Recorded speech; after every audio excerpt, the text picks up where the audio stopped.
Welcome to 40,000 Daily Show. Улаанбаатар хотод соёлыг түгээх зорилготой нэвтрүүлгийн маань 19 дугаар дугаар инхүү эхэлж байна. Улаанбаатар хот Монгол улсад маань хавар цаг ирж маш олон асуудлууд болсон шинэ 7 хоног боллоо. За хавар бол чуулган эхэлж өнгөрсөн 7 хоногуудад улс төрийн чимээгүй удаан хугацаанд байсан манай сайд дарга нар амилж гарч ирж яриа өгч за энэ жилийн энэ хаврын чуулган бол энэ улс төрийн хүрээндх бол үнэхээр халуухан болох нь тодорхой байна. За тэгээд сайхан бэлгийн дараа оюун эрдэнэ ерөнхий сайд маань логийн томьд орсон нэвтрүүлгийг хамт үзцгээе. Ерөнхийлөгчний хөлийг хүнсэх юу ч биш дээ. Та нар энийг ерөөсөй ойлгохгүй байгаа. Тэгээд ингэж орж ирэхгүй шүү дээ. Тэгээд ингээл талж хөвтөж л орж ирж дээ. Ер нь ингээл манай их хоёрч одоо тэгээд яг дөндөө ярьсан учраас би бас ярьж байгаа би нэг хүн ярих дургу. Би ороогаал ингээл могоошгол даргаа гэж орж ирдэг. За тэгэл өста буучууж энэ гэдэгсэл нэг юм нөхөрс төр нь бол нэг сайдар томлогдож захтал ч нь одоо өста манай хоёр ерхий сайдынхаа ерөн шудрагсны тэмцлийг бол амар тэмцэн. Би ч одоо ер нь бол сэлэн байна. Юу лээ? Бамбаа байна. Шудрагсны илд байна. Илд байна гэл. Ингээл анжгаал тий. Яг ингээл нэг огцрох төхөөл ингээл ирэнгүүт гарч ирэл. Тэгээд ийм худалч одоо байгаад нэг хаач хөө. Нохоо чин хамаагүй хоцоод байвал өөр хүн хоолж байгаа гэдэг шиг манай хүн чинь нэг тийм зүгээр л нэг тийм мөнгөний л байхгүй. За оюун эрдэнэ ерөнхий сайд асан маань уг нь жилийн хугацаатай ямар нэгэн нэвтрүүлэгт яриа өгөхгүй гэсэн боловч улс төрийнхаа нөхцөл байдлаас хамаараа заавал орох шаардлага гэд үүслээд энэхүү нэвтрүүлгийг 5 цаг 40 минут болсон бараг 4 өдөр би дастаж үзсэн. За тэгээ гол агуулга нь бол энэ засаглал хоорондын асуудал болоод байгаамаа. Тэгээ би одоо хөрсөх ахтаа бол ингээд талбай дээр хамт тэмцээд би жанжин байгаад би бол хинээс ч айдгүйгээр ингээд тэмцдэг байрдаг энийг дээрээ тэгээ хажууд нь байгаа энэ хүмүүс ингээд би тэрийг муудалцуулаад байна гэдэг энийг агуулх хэлсэн. За мөн хамгийн удаан ерөнхий сайд байсан хугацаанд энэ их мөнгийг зарцуулж үрсэн гэдэг дээр бол томьтой хайр бол өгөөгүй. За орлогоо нотсон уу гэхээр бол нотолсон гэж хэлээ. Тэгээд яг тухайн цаг үед нэга нотолж болоогүй заавал огцрох шалтгаан байсан юм уу гэж асуусан боловч тэрэн дээр манай хүн олигтой хайр болсон өгөөгүй. За тэгээд товчхондоо бол засаглал хоорондын асуудал болж одоо ерөнхийлөгчийн барьсан байгаа парламентын гишүүнд хариуцлага тооцдог энэхүү хуулийг эргүүлэн татдаг энэ хуулийг ерөөсөө дэмжихгүй тул ингээд гарч иж бүлэгдлүүд ингээд сэрж бослоо гэдэг хэлээ. Тэгээ манай хүн бол нэвтрүүлэг дээр онцолж бол энэ хоёр сайдыг бол хэлсэн. За Содбаатар даргаыг бас хэлсэн. За тэгээд шаардлагатай бол талбайтай гараад ард түмэнтэйгээ тэмцэж болно. За мөн урчдал даргаыг бол энэ бол яг өөрийнхөө мэдлэр усаг хурлын дарга болон намын дарга хийх байгаа хойно нэг хүн байгаа буюу ерөнхийлөгчийг энэ бүгдийг өдөрж байгаа гэдэг юм мэдгдлүүд хийсэн ийм нэвтрүүлэг болсон. Товчхондоо 40,000-д Daily Show үргэлжлэж байна. За сошиал орчин болон ер нь нийгмийн сүлжээн дээр маш том асуудал үүсгээд байгаа хоёр хүний бичлэгийг хамтдаа үзцгээе. Нийслэлийн засаг дарга бөгөөд Улаанбаатар хотын захирагч хүн гэдэг бол 9 дүүрийг хариуцсан хотын дарга хүн болохоос сонгон хайрхан дүүргээс гарсан сонгон хайрхан дүүргийн хотын дарга биш ахгүй юу да. Бид нар энийг илэрхийлж ирсэн.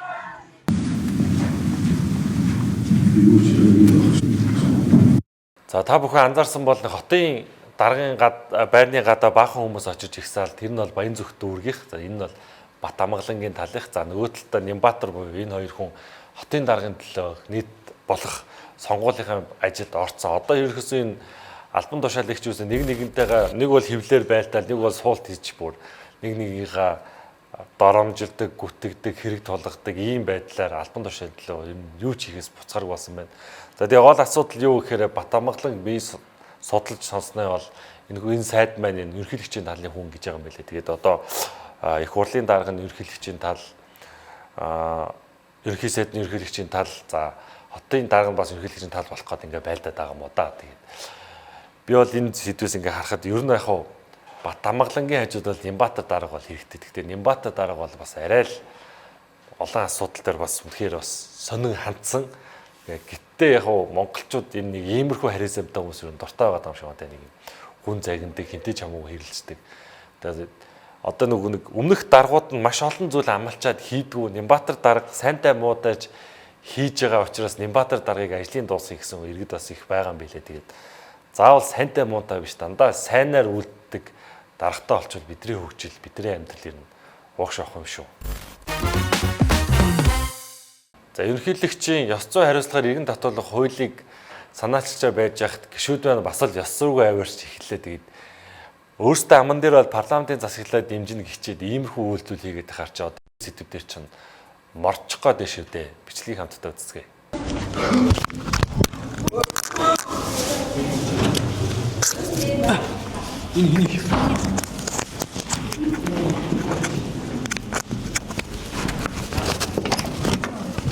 Та идчихлээ шүү дээ. Яаж байгаа юм бэ?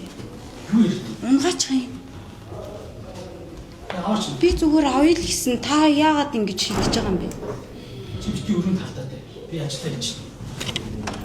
За энэ ордон дотор байгаа энэ улсын хурлын гишүүд байна энэ хэвлэлийнхэнтэй нэг юм очроо олох дээр нэг юм муухай хандаад байдагтай ингээд юм юм шидэж мэдээл эсвэл яриамаар өгөхгүй гэл төлөж мүлгээл. Тэгээ бүүнээр хальталтаа нэг ёс зөртэй байгаа. Нөгөө хэд ч гэсэн бас хүнийг шууд бэлтгэлгүй байгаа дээр нь та ингээд үг гэд 0-оос гарч ирэхэд та маа яриа өг гэд бас тулахгүйгээр нөгөө хэд нь хэрвээ ингээ яхаа за цаг хэлээд хоорондоо тохирч болж штэ. За би яг одоо ажилтаа байна.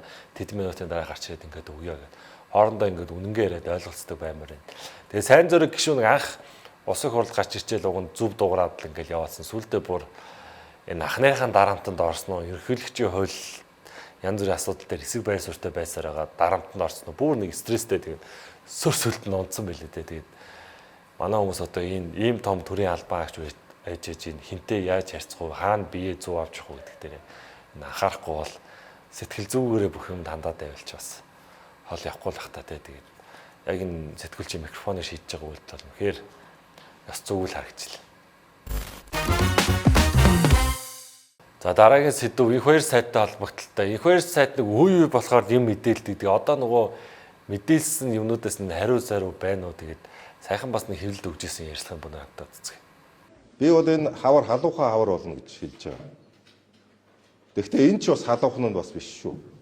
Таны зүгээс хаврын чуулган халуухан болно гэж хэлсэн. Тэгэхээр өнөөдөр чуулган нээлттэй хэллээ.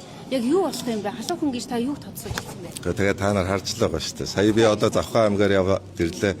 Сайхан одоо халуухан дулаахан ийм одоо хавруулж байна. Тэгээд мань хүн бол саяхан хаврын чуулгыг эхлэхээс өмнө ярьжсэн сэдв нь энэ хавар бол улс төрийн өрөөнд бол их халуухан хавар болно. За энэ дээрс амар олон том хэрэгүүд гаргаад л та мань хүнийг нөгөө нэг яриадсан нүүрсний хулгай маш олон асуудлуудыгаа шийдээд л шүүх хяналтын байгууллага өгөөл явах юм болов гэж бодоод сэтгүүлч асуусан чинь зүгээр сайхан дулаахан хавар болно л гэж хэлсэн юм биш үү те.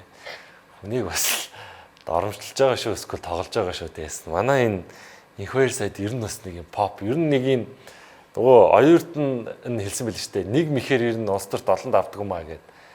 Би өстө амар юм зарлана, би өстө амар юм хэлнэ, би өстө энэ хэргийг шийднэ гэд явсаар хагаад одоо хэрэг баг 10-аад гарлаа нэг шийдэгцэн байдгүй. Тэг эн чинь ингээд явсаар модноос хараад мань өөрөө бас улс төр төр цаашаа карьер өгөхөд хэцүү болох үедээ гэж айж ин эрхэм хууль зүйн сайдыг тэгээд хэлсэн ярьсандаа байгаасаа гэж бас хүсэж байна.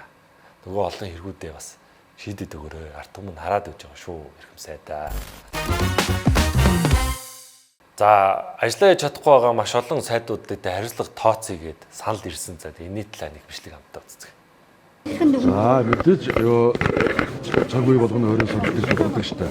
Тийм айхтар мэдээж чадлын дутагдлалд орсон хэрэглийн өсөлт маань 12%-аас доошгүй нэмэгдэжсэн. Хэрэглийн өнөксөлтүүдийг бүгдийг нь болгож яасан бол магадгүй жилдээ 30-40% өсөх байсан юм цаг үед ажиллажсэн. Энэ талаар бол дараагийн удаа тоо байна.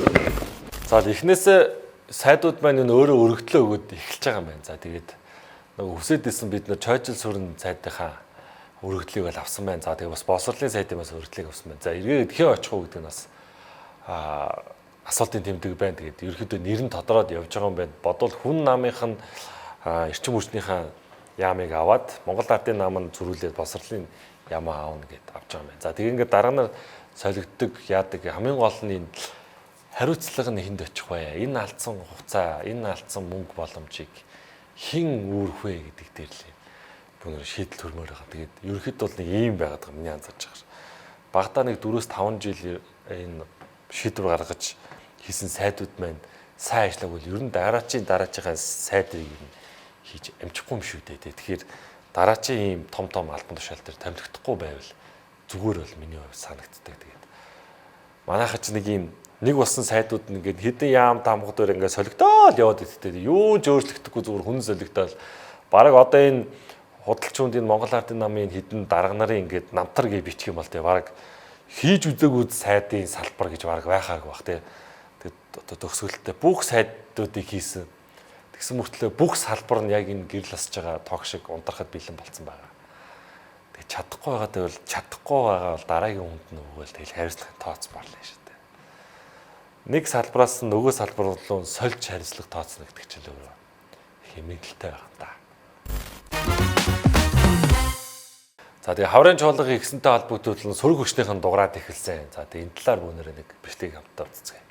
Ардын нам олон учраас өөрсдийн гишүүдээр гомдол гаргаад тэр гомдороо ёс зүйгүйгээд цөөхөн гишүүдийг шүд цөмөлж байгаа юм шиг авдаг ийм механизм бол энэ бол парламентын шударгаас парламентын ардчлал парламентын ёс зүй ерөөсөө биш. Яг өнөөдөр улсын хурлын дарга гэдэг хүн энэ улсын хурлын хуралдааныг зохион байгуулагч болохоос биш улсын хурлын удирдагч биш. За Ардсан намынхан учрал намын даргыг улсын хурлын даргыг удирдах хугацаанд бол бид нар бол чуулгандаа оролцохгүй гэдэг мэдээллийг хөрвүүлж байгаа юм байна. За тэгээд гол асуудал нь юу гэхээр сая та бүхэн энэ улсын хурлын чуулган үүссэн бол намын дарга хүн улсын хурлын гишүүн 5 нам оролцсон улсын хурлын эндэр дээрээс яг Монгол Ардын намын баг хурал дээр байгаа юм шиг спикерийг хэлж байгаа нь нөгөө намуудаа бол болон энэ улс төрийн дархлаа парламентын дархлааг бол зүгээр энгийн хүний нүдээр харахад бол маш онцгой харагдчихлаа. Тэгээд сөрөг өвчин болсон Ардсан намын дарга цогтгөрл яг энэ дээр нь тухайн момент нь хэлчихлээ. Энэ бол улсын хурлын танхим болохоос Монгол Ардын намын дотоод асуудлыг ярьдаг танхим биш шүү. Ингээ эндээ хүндэлттэй хандна уу. Тэгэд энэ байдлыг ингээ ажиад үзэхнээ өмнө амар баясгалан даргыг бас улсын хурлын дарга байхад нь Монгол Ардын намны дарагт нэр дэвшигт нь бас энэ хуулийг санаачлаа. Та хэрвээ Монгол Ардын намын дарга бол улсын хурлын дарга байж болохгүй. Тийм учраас ажиллаа өгж байгаад энэ намдаа өрсөлдө гэдэг юм шаардлагыг тавьсан билээ. Одоо бас муу адилхан учрал намын даргыг улсын хурлын даргыг ажиллаа өг эсвэл намынхаа даргаас боль гэдэг юм салыг тавьж байгаа юм билээ. Тэгээд намынхаа даргыг бол боль гэж юу ах вэ? Тэгээд ямарсан ажиллаа өгөхгүйхээс Ардсан нам одоо энэ хуралд бол оролцохгүй гэж юм билээ. Энэ бол миний бол харж байгаагаар бол улс төрийн бас зөв шийдэл гэж харж байгаа.